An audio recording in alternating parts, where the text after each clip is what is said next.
جیسا کہ میں نے گزشتہ جمعے میں عرض کیا تھا کہ جناب رسول اللہ صلی اللہ علیہ وسلم نے ارشاد فرمایا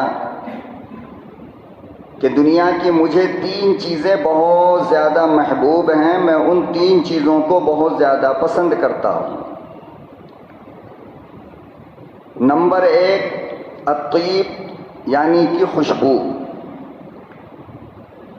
اور یہ جو خوشبو ہے یہ اللہ رب العزت کو بھی بہت زیادہ محبوب ہے۔ اللہ رب العالمین کو بھی خوشبو بہت زیادہ پسندیدہ ہے، اور ہمارے آقا جناب رسول اللہ صلی اللہ علیہ وسلم کو بھی خوشبو سے بہت زیادہ محبت تھی۔ حدیث میں آتا ہے کہ ایک لمحے کے لیے بھی، ایک سیکنڈ کے لیے بھی آپ صلی اللہ علیہ وسلم بغیر خوشبو کے نہیں رہتے تھے۔ ہمیشہ عطر کی شیشی، عطر کا برتن آپ کے پاس میں رہتا تھا، اور جب بھی کوئی آتا ملنے کے لیے تو سب سے پہلا تحفہ آپ صلی اللہ علیہ وسلم اسے خوشبو کا دیا کرتے تھے۔ جیب سے نکالا اور ڈھکن کھولا اور اس کو لگا دیا۔ اسی طریقے سے اگر آپ کہیں جاتے تو میزبان کے لیے خوشبو کا انتظام کر کے جایا کرتے تھے، اور اس کے اتنے سارے فائدے ہیں کہ اگر آپ کو ان فائدے کا پتہ چل جائے تو پھر یقین جانیے آپ کہ ایک لمحہ بغیر خوشبو کے آپ رہنا پسند نہیں کریں گے۔ دیکھو یہ اللہ کی پسند ہے، یہ 1,24,000 نبیوں کی پسند ہے، یہ ہمارے اور آپ کے آقا جناب رسول اللہ صلی اللہ علیہ وسلم کی پسند ہے، یہ اللہ کے مقرب فرشتوں کی پسند ہے۔ بلکہ بعض علماء نے لکھا ہے کہ بغیر عطر لگائے، بغیر خوشبو لگائے تم کسی مجلس میں جا کر کیسے بیٹھ جاتے ہو، یعنی تعجب کی بات ہے۔ تو سب سے پہلی چیز آپ صلی اللہ علیہ وسلم نے فرمایا کہ دنیا کی چیزوں میں مجھے خوشبو سے بہت زیادہ پیار ہے، بہت زیادہ محبت ہے، بہت زیادہ عشق ہے۔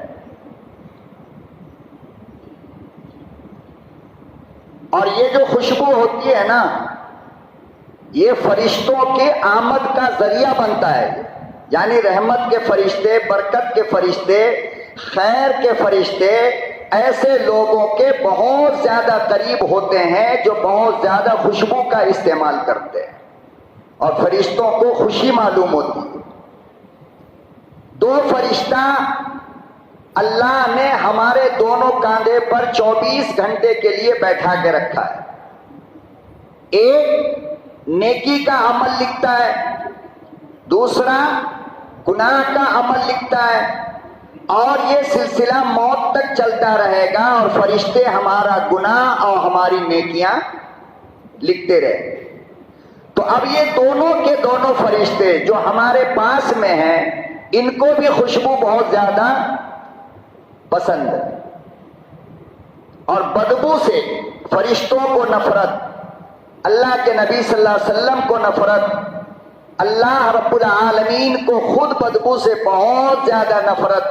اسی لیے فرمایا کہ بدبو کی جگہ پر اللہ کا فرشتہ نہیں آتا ہے، اس لیے کہ اسے نفرت ہے۔ اور نمبر 2 پہ فرمایا والمرأة الصالحہ، نیک لڑکی، نیک عورت، سیرت والی عورت، اللہ سے ڈرنے والی عورت، اللہ کے قانون کی پابندی کرنے والی عورت، شریعت کو فالو کرنے والی عورت، نماز پڑھنے والی عورت، قرآن کی تلاوت کرنے والی عورت، اللہ کا ذکر کرنے والی عورت، تہجد میں اٹھنے والی عورت، روزہ رکھنے والی عورت، زکوٰۃ دینے والی عورت، اللہ کے قانون کو فالو کرنے چھوڑنے والی عورت مجھے بہت زیادہ پسند ہے. اسی لیے فرمایا کہ جب اپنے بچوں کا رشتہ کرو تو دنیا مت دیکھا کرو، شکل صورت زیادہ مت دیکھا کرو، بلکہ یہ معلوم کرو کہ یہ کس خاندان کی لڑکی ہے، کس باپ کی بیٹی ہے، اس کا باپ اللہ سے کتنا ڈرتا ہے، اس کی ماں میں دین کتنا ہے، اس کے خاندان میں علم کتنا ہے، اس کے خاندان کے لوگ نمازی کتنے. یہ تحقیق کرو گے اور اس کے بعد اگر شادی کرو گے تو کامیاب ہو جاؤ گے. اس لیے کہ یہ نہیں ہو سکتا کہ خاندان دیندار ہو، ماں باپ دیندار ہو، بھائی دیندار ہو اور بہن پہ دین ہو جائے، ایسا نہیں ہو سکتا ہے.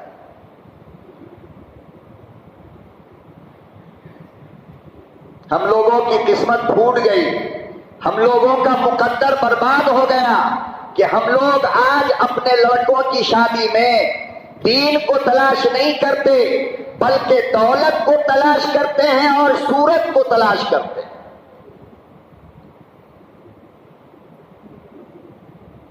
دیندار کو نہ تو کوئی بیٹی دے گا،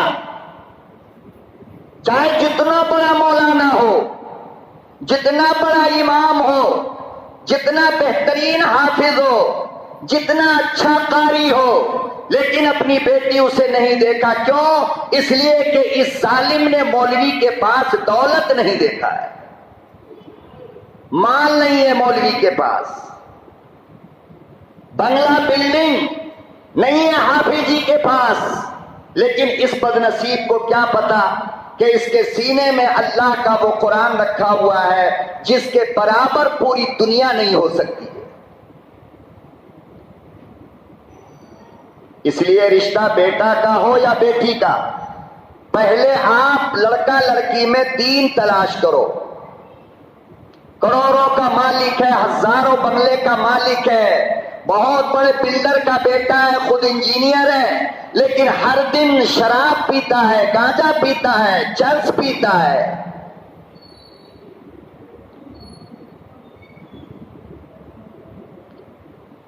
تو فرمایا کہ نیک عورت دنیا کی مجھے بہت زیادہ پسند ہے. اور اس کی ایک اور وجہ ہے کہ دیکھو، عورت جب نیک ہوتی ہے، عورت جب اللہ سے ڈرنے والی ہوتی ہے، عورت کے اندر جب دین ہوتا ہے، عورت کے اندر جب اللہ کا خوف ہوتا ہے نا، تو پھر اس کے پیٹ میں پلنے والا بچہ بھی دیندار ہوگا.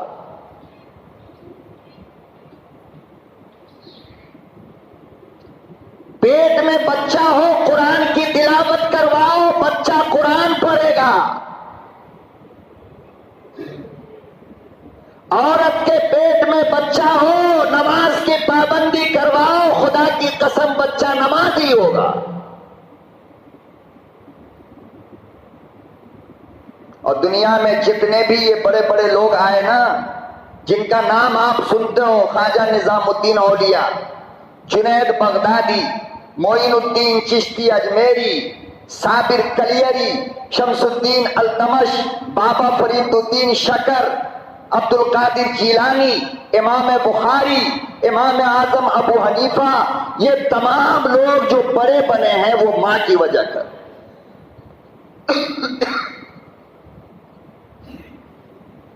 ماں کی تربیت سے یہ لوگ بڑے بنے.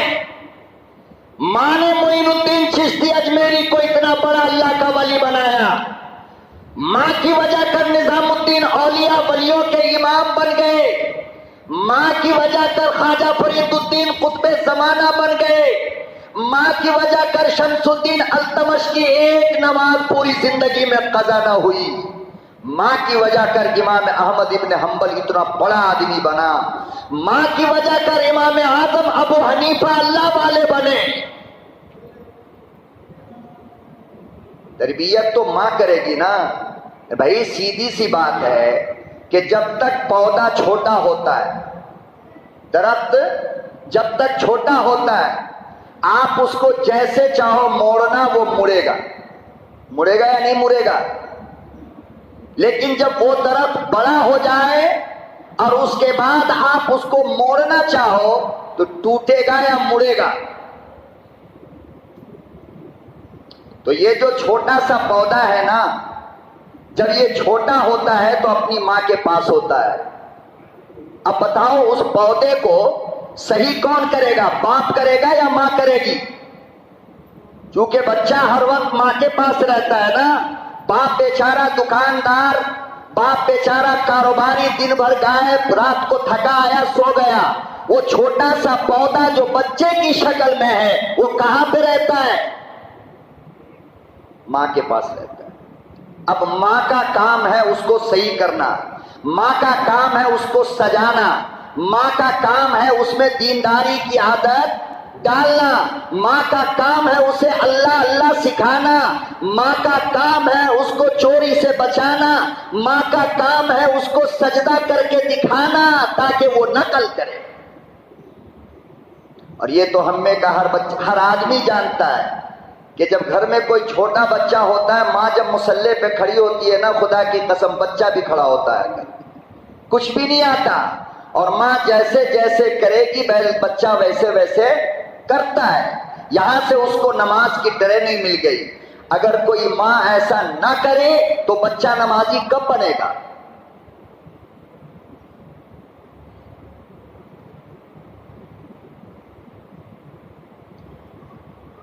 ماں باپ آپس میں بچوں کے سامنے لڑائی کریں گے، ماں بہن کی گالیاں باپ دے گا، ماں بہن کی گالیاں ماں دے گی، تو جو بچہ تمہاری نقل نماز میں کر رہا تھا وہی بچہ تمہاری نقل گالی دینے میں بھی کرے گا.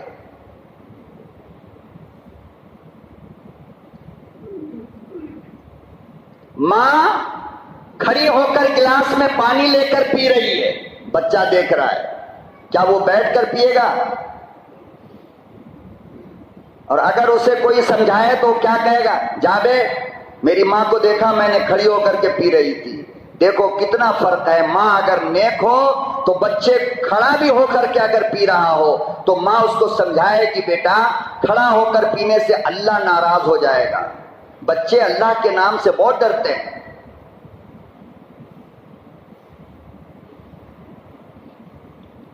اسی لیے فرمایا کہ ماں نیک ہونی چاہیے تو تمہاری نسل نیک ہوگی. ماں اگر گندی ہوگی، سیریل دیکھنے والی، ڈرامہ دیکھنے والی، گندی تصویریں دیکھنے والی، موبائل پر غیر مردوں سے بات کرنے والی، تو قیامت تو آ سکتی ہے مگر اس کی بیٹی فاطمہ نہیں ہو سکتی.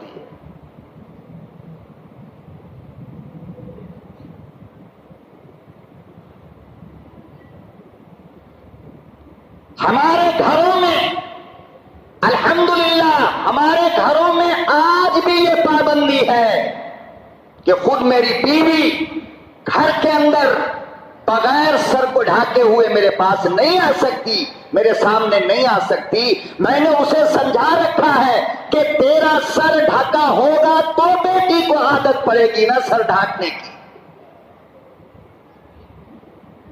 اس لیے کہ بیٹی محلے والوں کی تو بات سیکھے گی نہیں. بیٹی کو اگر دیندار بنانا چاہتی ہے تو ماں کو گھر میں بھی پردے کا اہتمام کرنا پڑے گا، سینے پر دوپٹہ رکھنا پڑے گا تب بیٹی دوپٹہ رکھے گی، سر کو ڈھانک کر رہنا پڑے گا تب بیٹی تمہاری سر کو ڈھانک کر رہے گی. ہماری بیویاں گھروں میں ناٹک کرتی ہیں، نہ سر ڈھکا ہوگا. ارے بھائی یہاں کون غیر مرد ہے؟ ارے پاگل کہیں کی، تیرے بچے نہیں ہیں؟ اللہ کے نبی صلی اللہ علیہ وسلم نے فرمایا کہ ماں کا جو گود ہوتا ہے نا وہ بچے کا پہلا مدرسہ ہے، وہ مکتب وہی ہے، وہاں سیکھتا ہے، وہاں دیندار بنے گا.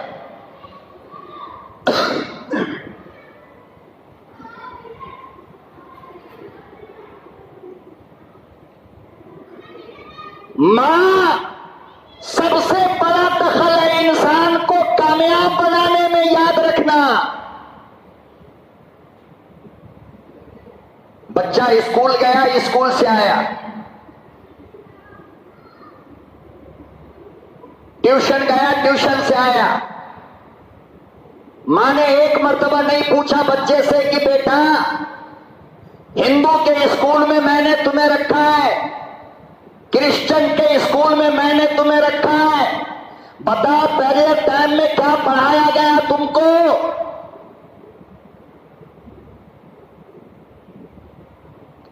اب کیا پڑھائیں گے کرسچن کے اسکول میں؟ کیا پڑھائیں گے غیروں کے اسکول میں؟ بولو، جس بھارت ماتا کی جے کے خلاف تم پورے ہندوستان میں اشتراک کرتے ہو، ریلی نکالتے ہو، ہم بھارت ماتا کی جے نہیں بولیں گے، نہیں بولیں گے، نہیں بولیں گے، تمہارے بچے تو ہر دن بول رہے ہیں اسکول میں، کبھی پوچھا تم نے؟ بول بھائی، کبھی پوچھا اپنے بچے سے کہ بیٹا تجھے یہ پڑھایا جاتا ہے؟ کوئی ماں باپ نہیں پوچھتا ہے، لہذا بچہ SLC تک 10 سال تک یہی کہتا رہا وندے ماترم اور بھارت ماتا کی جے۔ جب 10 سال کے بعد بچے کو کہو گے بیٹا یہ نہیں بولنا ہے تو بیٹا مانے گا؟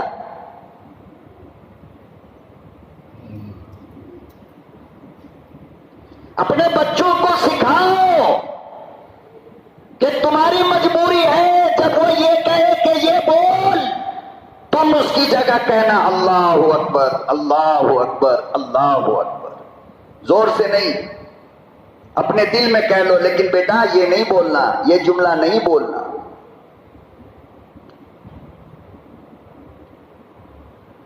حضرت خواجہ فرید شکرگنج رحمت اللہ علیہ، آپ کا انتقال ہوا، کفن دفن کے بعد جب لوگ قبرستان سے واپس آئے تو ہوٹل میں بیٹھ کر کے ذکر کر رہے تھے، بڑا اللہ والا تھا، بہت نیک تھا، اللہ کا فرشتہ تھا، سب کا خیال کرنے والا، بڑا اخلاق والا تھا۔ عجیب اتفاق ہے کہ اس ہوٹل کے پیچھے خواجہ فرید الدین شکرگنج کا گھر تھا، اور پوری ماں جس کی عمر 80 سال ہو چکی تھی یہ ساری باتیں سن رہی تھی اپنے بیٹے کے بارے میں۔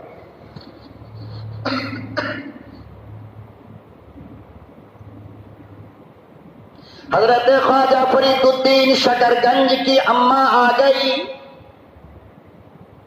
اور پردے کے پیچھے کھڑی ہو کر کہنے لگی خواجہ کی تعریف کرتے ہو، بڑا نمازی تھا، دین کا غازی تھا، تہجد گزار تھا، بڑا اللہ کا ولی تھا، لیکن او خواجہ کی تعریف کرنے والوں کبھی مجھ سے کیوں نہیں پوچھتے ہو یہ اتنا بڑا کیسے بنا؟ اس کی ٹریننگ کہاں ہوئی؟ یہ اتنا بڑا اللہ کا ولی کیسے بن گیا؟ یہ اتنا بڑا صاحب کرامت کیسے بن گیا؟ یہ اتنا بڑا قطب ابدال کیسے بنا؟ یہ اتنا بڑا ولیوں کا امام کیسے بنا؟ حضرت خواجہ کی والدہ کہنے لگی لوگوں خواجہ خود کچھ نہ بنا، میں نے بنائی۔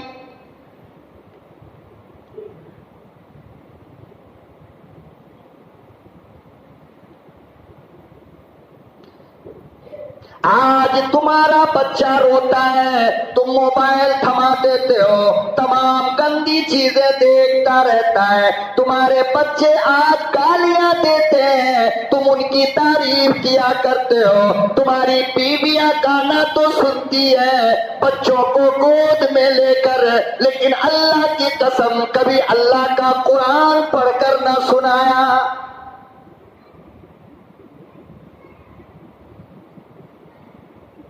کبھی امام الانبیاء کی سنت نہ بتائی، کبھی کھانے کا طریقہ نہ بتایا، اور پاگل دیوانہ مجنوں کہنے لگا ابھی بچہ ہے، بڑا ہوگا تو سیکھ لے گا۔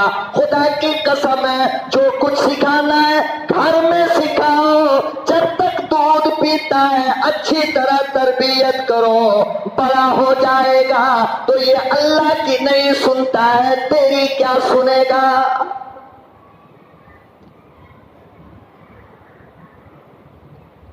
بچے نے پیسے مانگا، بابا فلانا پڑوس کا لڑکا بہت شاندار سائیکل لیا ہے، مجھے نہیں دلاؤ گے؟ بیٹا کیا بات کرتے ہو، کیوں نہیں دلاؤں گا؟ بیٹا کیسی سائیکل چاہیے؟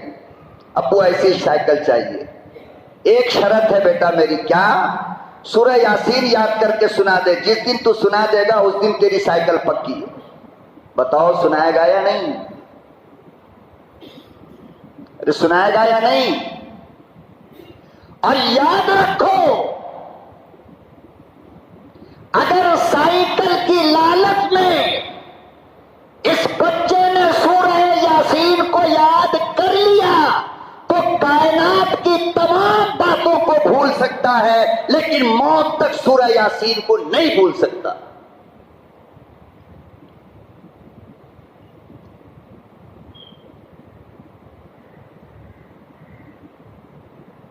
ایک سورہ یاسین کے بدلے تم نے اسے سائیکل خرید کر کے دیا۔ پھر اگلی مرتبہ آیا، ابا اس کا شرٹ بہت پیارا لگتا ہے، بیٹا میں اس سے اچھا تجھے خرید کے دوں گا۔ کیا بات کرتے ہو؟ ابا کب خرید کے دو گے؟ بیٹا سورہ رحمان یاد کر کے سنا دو، جس دن سورہ رحمان سنا دو گے اس دن شرٹ پکا ایک دم۔ بتاؤ سنائے گا یا نہیں سنائے گا؟ بول بھائی سنائے گا نا؟ ابو جان آج 5 اسٹار کھانے کا موڈ ہو رہا ہے، بالکل کھلاؤں گا بیٹا، یہ لے تصویر، 100 مرتبہ اللہ اللہ یہاں پر بیٹھ کے کر دے اور 5 اسٹار لا کر ابھی دیتا ہوں۔ کرے گا یا نہیں کرے گا؟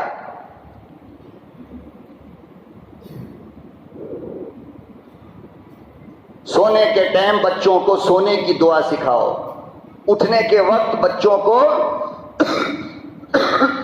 اٹھنے کی دعا سکھاؤ۔ اللہ کی قسم کھا کر کے کہتا ہوں میں، جس چیز کو ہم 5 گھنٹے میں یاد نہیں کر سکتے، بچے ذہن کے اتنے تیز ہوتے ہیں 10 منٹ میں اسے یاد کر کے سنا دے گا، اور آج جو یاد ہو گیا وہ موت تک بھولے گا نہیں۔ تو حضرت خواجہ فرید شکر گنج کی والدہ کہنے لگی، بڑا پیارا تھا، بڑا نیک تھا، اللہ کا ولی تھا، ساری خوبیاں موجود تھی، لیکن وہ تعریف کرنے والوں کبھی مجھ سے کیوں نہیں پوچھا؟ اللہ کی قسم کھا کر کہتے ہو 9 مہینہ میرے پیٹ میں رہا، کوئی ایک رات ایسی نہیں گزری جب میں نے نماز تہجد میں پورے قرآن کی تلاوت نہ کی ہو۔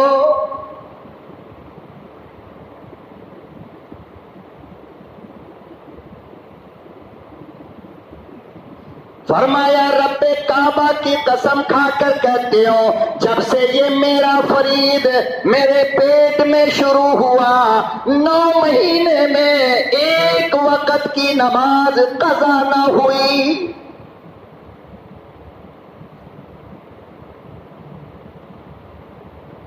فرمایا لوگوں اس سے بڑی بات اور سنو، کہتی ہیں جب میرا لخت جگر پیدا ہوا، جب میرا نور نظر پیدا ہوا، جب وہ کچھ بولنا شروع کر دیا، میں اسے مکتب میں لے کر گئی، نورانی قاعدہ خرید کر دیا گیا، وہ بچہ کہنے لگا ممی یہ کیا دے رہی ہو؟ میں تو پورے قرآن کا حافظ ہوں۔ کہاں حافظ بنا وہ؟ ابھی تو 2.5-3 سال کا ہے، ابھی تو مکتب میں لے کر کے گئے، اس سے پہلے کوئی مدرسہ دیکھا نہیں، ممی نے باقاعدہ بیٹھ کر نورانی قاعدہ پڑھایا نہیں۔ خواجہ فرید الدین شکر گنج کا استاد کہنے لگا کہ فرید صحیح بول رہے ہو؟ کہا سن لو نا۔ بیٹھا بیٹھا وہ معصوم بچہ الحمدللہ رب العالمین، کلیجہ منہ کو آ گیا عالم کا، کہنے لگا والدہ سے پوچھا کہ یہ معاملہ کیا ہے، آپ نے گھر میں حفظ کرایا؟ کہا نہیں۔ کہا پھر؟ کہنے لگی میں نے سنا تھا امام الانبیاء محبوب کبریا حضرت محمد مصطفیٰ صلی اللہ تعالی علیہ وسلم نے ارشاد فرمایا تھا کہ جب شکم میں بچہ ہوتا ہے ماں جو کرتی ہے بچہ وہی کرتا ہے.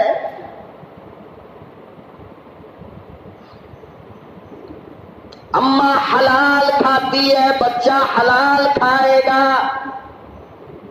اماں نے حرام کا لقمہ کھایا بچہ حرام خور ہوگا. اماں نے ہمیں پیٹ میں لے کر چوری کیا بچہ بھی چور ہوگا. اماں نے تہجد پڑھا بچہ بھی تہجد گزار ہوگا.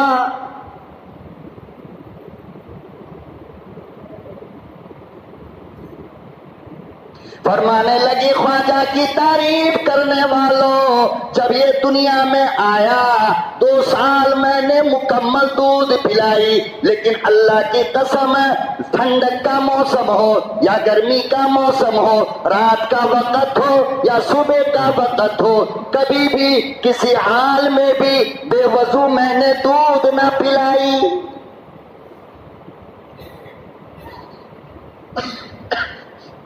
کبھی بھی جب تک کہ میں وضو نہیں کرتی فرید کو میں نے دودھ پلایا ہی نہیں. ظاہر بات ہے کہ جب میری ماں شریعت کی اتنی پابند ہوگی اسلام کی ایسی دیوانی ہوگی تو پھر اس کے شکم سے بچہ ولی کیوں نہیں پیدا ہوگا.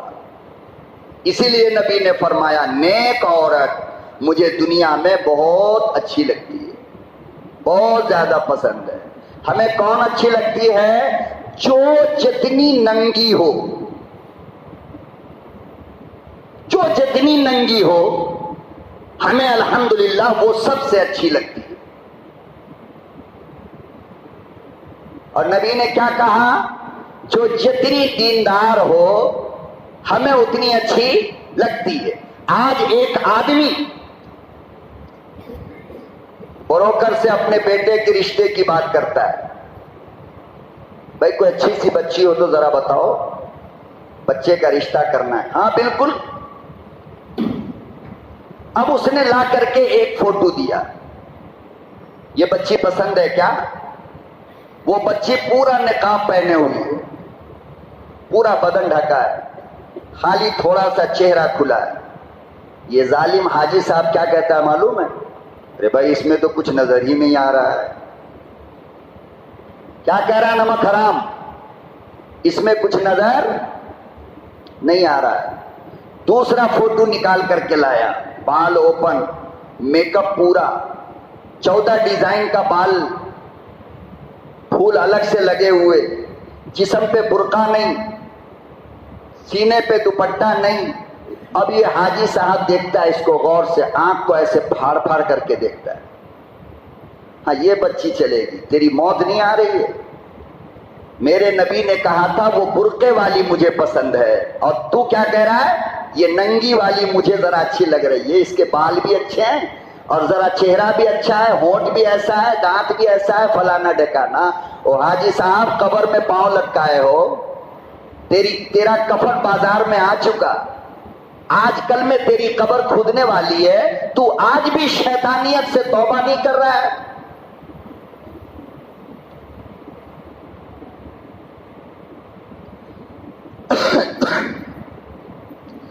آج بھی تیرا دماغ ٹھیک نہیں ہوا. کیا جواب دو گے اللہ کو.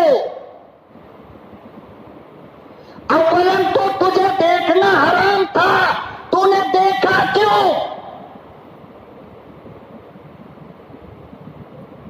یاد رکھنا یہ بات جس طرح سامنے سے کسی غیر عورت کو دیکھنا حرام اور ناجائز ہے غیر عورت کی تصویر بھی دیکھنا حرام اور ناجائز ہے. اور 50 حج کر کے آ گئے 40 پر ایک عمرہ کر کے آ گئے بڑے ذمہ دار بنتے پھرتے ہو اور موت کے قریب بھی شیطان کی طرح ننگا ناچنا تیرا بند نہیں ہوا.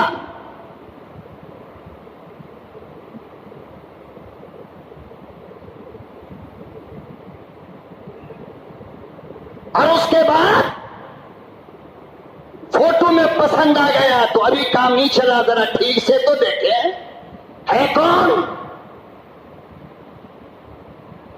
تو پھر ان کی ہتھیائیں جائے گی، ان کے رشتہ دار آئیں گے، ان کے خاندان کے لوگ آئیں گے، اس میں جوان بچی بھی ہوگی، ادھیڑ عمر والی بہو بھی ہوگی، اور حاجی صاحب کی بیگم بوڑھی بھی ہوگی. اب یہ سب لوگ سج دھج کر کے جائیں گے لڑکی دیکھنے کے لیے. اور وہاں گئی تو جس کے سر کا ایک ایک بال پکا ہوا ہے وہ بال کھول کر دیکھے گی بال کیسا ہے، کوئی آنکھ کھول کے دیکھے گی کوئی بیماری تو نہیں ہے. اللہ اکبر و کبیرہ. ایمان والو، جس طریقے پر اللہ کے نبی نے رشتے کو پسند فرمایا ہے وہ طریقہ اپناؤ. یہ ناٹک بند کرو. اور جب سب کچھ ہو گیا، طے پا گیا، تو ابلیس کی خالہ باہر آ کر کے سب لوگوں کو اکٹھا کر کے، کیوں؟ اس لیے کہ وہ مکھیا ہے. جتنے لوگ آئے تھے نا اس میں کی مکھیا ہے، تو مکھیا جی کو تو اپنی ناک بھی کھڑی کرنی ہے نا، تو سب کو لے کر باہر آ جائے گی. اور کہتی کیا ہے؟ بال بھی ٹھیک، ناک بھی ٹھیک، آنکھ بھی ٹھیک، ہائٹ بھی ٹھیک، بدن بھی ٹھیک، مگر رنگ ذرا سانولا ہے. کیا ہے؟ خبیث. اپنی شکل جا کے دیکھ لے آئینے میں، 15 سے کم نہیں دکھتی ہے، اور اس کا کلر تجھے سانولا لگنے لگا تو سن، سانولا کلر مقدر والوں کو اللہ نصیب کرتا ہے، ہر ایک کو نہیں دیتا. 1,24,000 انبیاء میں یہ میرا دعویٰ ہے، یہ میرا چیلنج ہے، اور لکھ کر کے لے جا، سوائے حضرت یوسف کے 1,24,000 میں کوئی نبی اللہ نے گورا نہیں بنایا ہے. کوئی نبی. تم بات کرتے ہو صحابہ میں گورے بھی تھے، لیکن میرے اللہ کو نبی کی مسجد کے لیے اور خانہ کعبہ کی چھت پر اذان دینے کے لیے کسی گورے صحابی کا سلیکشن نہیں کیا، کالا بلال کا سلیکشن کیا ہے. یہ میرے اللہ کا پسندیدہ رنگ ہے. یاد رکھنا، جب تم بیٹیوں کو نیگلیکٹ کرتے ہو رنگ کی بنیاد پر، تمہاری نسل کو اللہ خراب کر دے گا.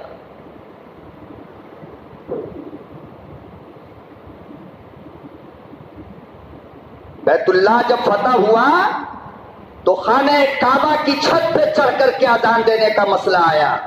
بڑے بڑے صحابہ تھے، بے پناہ خوبصورت صحابہ تھے، گورے تھے، سب تھے. علی سوچ رہے تھے نبی مجھے بلا کر کہیں گے اذان دے دو. عمر سوچ رہے تھے آج میری باری لگے گی. ابو بکر سوچ رہے تھے آج میرا نمبر لگے گا، پہلی اذان بیت اللہ پہ چڑھ کر میں دوں گا. وہ دور کھڑا ہوا، کالا کلوٹھا، نہ شکل نہ صورت، کچھ نہیں، مگر فرمایا کہ بلال دل کا اتنا خوبصورت تھا کہ اس کی خوبصورتی کو اگر پوری دنیا پہ بانٹ دی جاتی، خدا کی قسم بلال کی خوبصورتی پھر بھی باقی رہتی. وہ دل کا اتنا خوبصورت تھا.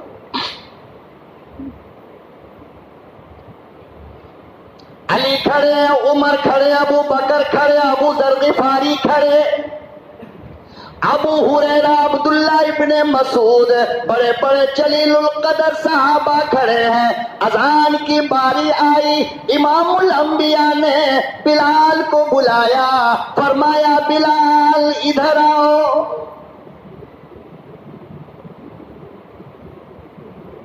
فرمایا بلال تم آؤ، میرے قریب آؤ. اللہ کے دین کے لیے اسی مکہ شہر کی کوئی گلی ایسی نہیں جس میں تجھے ننگا بدن کر کے گھسیٹا نہ گیا ہو.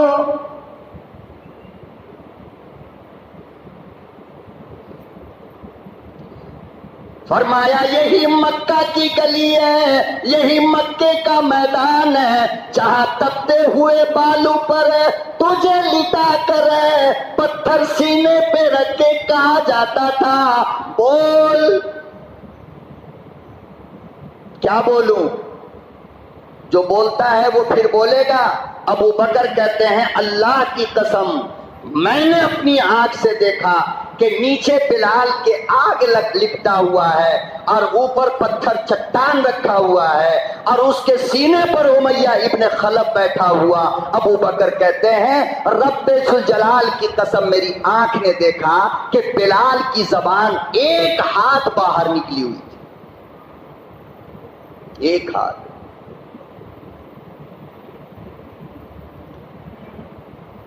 محنت کے بعد انعام ملتا ہے نا، انعام کب ملتا ہے؟ محنت کے بعد۔ حضرت ابو بکر صدیق کہتے ہیں میں قریب گیا، امیہ ابن خلف کہہ رہا تھا کہ او بلال بول چھوڑ دیتا ہوں، نبی کا انکار کر دے، کلمے کا انکار کر دے، قرآن کا انکار کر دے۔ حضرت بلال کہتے ہیں اللہ احد۔ ابو بکر گئے، آہستہ سے کان میں کہا بلال تھوڑا آہستہ بول لے، تھوڑا آہستہ بول لے تاکہ یہ لوگ نہ سنیں، اللہ تو دیکھ رہا ہے نا۔ حضرت بلال حبشی کہنے لگے ابو بکر قصور میرا کیا ہے، جرم میرا کیا ہے، مجھے کیوں کہتے ہو آہستہ بولنے کے لیے؟ فرمایا اللہ کی قسم کھا کر کہتا ہوں یہ مکے کے مشرک مجھے جتنی زور سے دباتے ہیں اتنا مزہ آتا ہے۔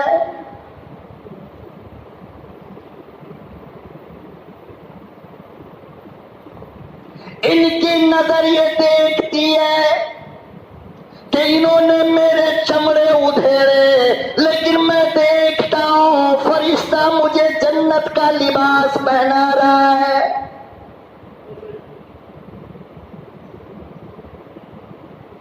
اللہ کے نبی صلی اللہ علیہ وسلم نے فتح مکہ کے وقت کہا آؤ بلال بیت اللہ کے چھت پہ چڑھو۔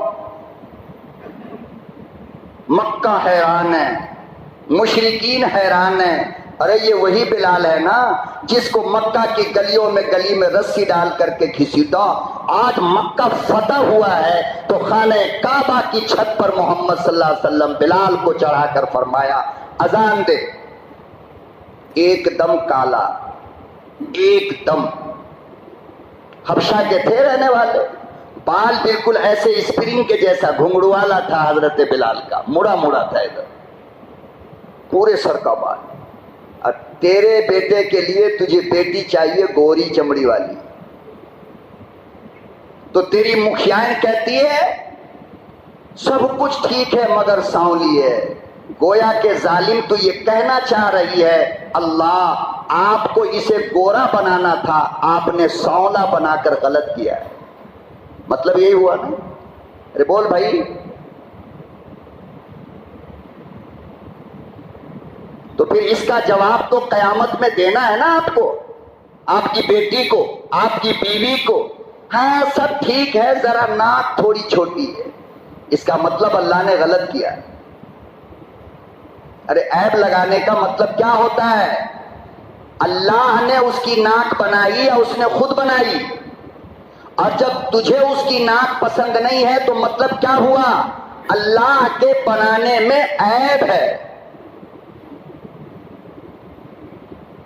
اسی لیے میرے آقا نے انسان تو چھوڑو، خدا کی قسم جانوروں میں بھی عیب لگانے سے منع کیا ہے، اس لیے کہ اللہ کی بنائی چیز ہے، وہ اللہ نے بنایا۔ کوئی اپنی مرضی سے نہ کالا بنا نہ گورا بنا، کوئی اپنی مرضی سے نہ ناٹا بنا نہ لمبا بنا، کوئی اپنی مرضی سے ہل نہیں سکتا ہے تو کچھ کر کیا سکتا ہے؟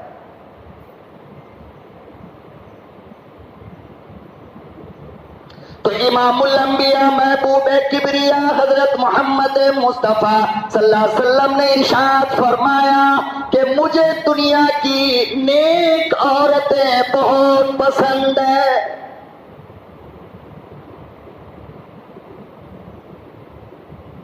اور نیکی سے مراد کیا ہے؟ نیکی سے مراد یہ ہے ایسی عورت جس کے اندر حیا شرم کوٹ کوٹ کر بھری ہو، حیا اور شرم کی پیکر ہو.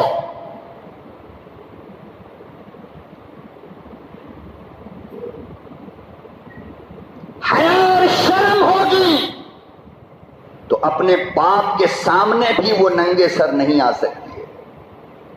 حیا اور شرم ہوگی تو اپنے شوہر کے سامنے بھی بغیر دوپٹے کے نہیں آ سکتی ہے. میں نے ایسی عورتوں کو دیکھا ہے، سنا ہے. اور سب سے بڑی بات مسئلے کی سن لو، نوٹ کر لینا اس بات کو. حمام کے اندر، غسل خانے کے اندر فقہا نے کیا لکھا کہ پورے جسم کو کپڑے اتار کر اگر کوئی غسل کرنا چاہے تو اجازت ہے. کیا ہے بھائی بولو، کیا ہے؟ اجازت ہے نا. فقہا نے لکھا ہے نا. کسی بندے کے پاس بس ایک شرعیہ ایک گنجی ہے، نہانے کی ضرورت پڑ گئی، غسل خانے میں گیا، کپڑا اتارا رکھ دیا، غسل کیا اور اس کے بعد پھر کپڑا پہن کر باہر آ گیا. کوئی گناہ تو نہیں ہے؟ کوئی گناہ ہے؟ نہیں نا. لیکن جس کے دل میں شرم اور حیا ہوگی وہ غسل خانے میں بھی ننگا نہیں ہوگا. کیوں؟ اس لیے کہ اللہ کے بندے کوئی ہے یا نہیں، تیرا فرشتہ تو تیرے ساتھ ہے نا. تو فرشتوں سے شرم کرنا ہے یا نہیں؟ بول بھائی، کرنا یا نہیں کرنا؟ کم سے کم. دوسری بات، اللہ کیا فرماتا ہے کہ میری نظر تجھے 24 گھنٹہ دیکھتی رہتی ہے. تو اللہ کے سامنے نعوذ باللہ مسئلہ اپنی جگہ رکھو، میں مسئلے کی بات نہیں کر رہا. مسئلہ تو یہ ہے کہ جائز ہے، لیکن جس انسان کے اندر غیرت ہوتی ہے، شرم ہوتی ہے، حیا ہوتی ہے، وہ بند غسل خانے کے اندر بھی اللہ سے شرماتا ہے کہ میرا اللہ مجھے دیکھ رہا ہے، میں پورا کپڑا کیسے اتاروں.